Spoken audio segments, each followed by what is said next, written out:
ഉത്സവ എഴുന്നള്ളിപ്പുകളിലെ സ്ഥിരസാന്നിധ്യമായിരുന്ന കൊമ്പൻ കുളമാക്കിയിൽ ജയകൃഷ്ണൻ ചരിഞ്ഞു. ക്ഷേത്ര ഉത്സവ എഴുന്നള്ളിപ്പുകളിലെ സ്ഥിരസാന്നിധ്യമായിരുന്നു കുളമാക്കിയിൽ ജയകൃഷ്ണൻ. CPI നേതാവായ ആലപ്പുഴ കലവൂർ സ്വദേശി G. കൃഷ്ണപ്രസാദിന്റെ ഉടമസ്ഥതയിലുള്ള ആനയാണ്. കലവൂരിലെ കൃഷ്ണപ്രസാദിന്റെ വീട്ടിൽ വെച്ചായിരുന്നു അന്ത്യം. 55 വയസ്സായിരുന്നു. സംസ്കാര ചടങ്ങ് നടന്നു. ആയിരക്കണക്കിന് ആനപ്രേമികളാണ് ചടങ്ങിൽ പങ്കെടുത്തത്.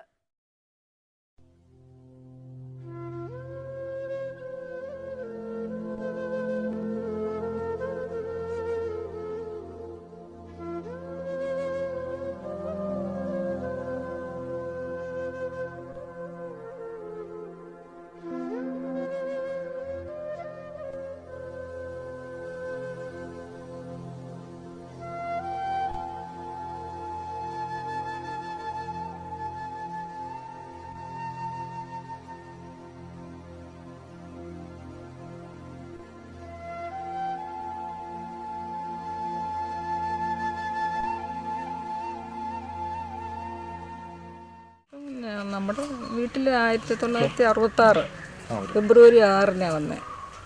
ഈ എടേട്ട് ഞള്ളിയിൽ നിന്നായിരുന്നു വീട്ടുപേര്. എടേട്ട് ഞള്ളിയിൽ വക്കച്ചെന്ന് അറിയുന്ന എൻ്റെ ഫാദർ. ഞങ്ങൾ 11 മക്കളാണ്.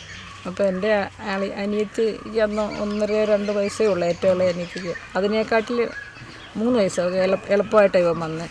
പിന്നെ അച്ഛനിങ്ങനെ എനിക്ക് 12 മക്കളാന്നൊക്കെ പറഞ്ഞ് 7 മക്കളായിരുന്നു. 8 മക്കൾ എന്നുള്ള 5 അന്ന് രവി എന്നാ പേര്, രവീന്ദ്രൻ, രവിക്കുട്ടൻ.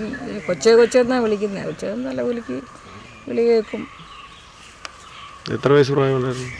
1.5 വയസ്സേ ഉള്ളൂ. വീട്ടിൽ വരുമ്പോൾ ഒരു 5-6 വർഷം ഇങ്ങനെ വളർത്തിക്കൊണ്ടിരിക്കുകയായിരുന്നു. പിന്നെ അടുത്തൊക്കെയുള്ള കുഞ്ഞു തടിയൊക്കെ പിടിച്ച് അടുത്ത ഉത്സവത്തിനൊക്കെ വെറുതെ ചുമ്മാ പരിചയത്തിന് വേണ്ടി പോയൊക്കെ. എത്ര വർഷം നിങ്ങളുടെ കൂടെ ഉണ്ട്? 30 വർഷം ഞങ്ങളുടെ കൂടെ ഉണ്ടായി. ചാച്ചൻ 93 മരിക്കുന്നത് 96-ലാണ്. 1996-ലാണ് വീട്ടിൽ നിന്ന് ഇറങ്ങുന്നത്. കൊല്ലത്താണ് പോയത് ആദ്യം. പിന്നെ വർക്കല കഴിഞ്ഞ് ഇവിടെ വന്നു. ഇവിടെയൊക്കെ 16 വർഷമായിരുന്നു അഡ്വക്കേറ്റ് പറയുന്നത്.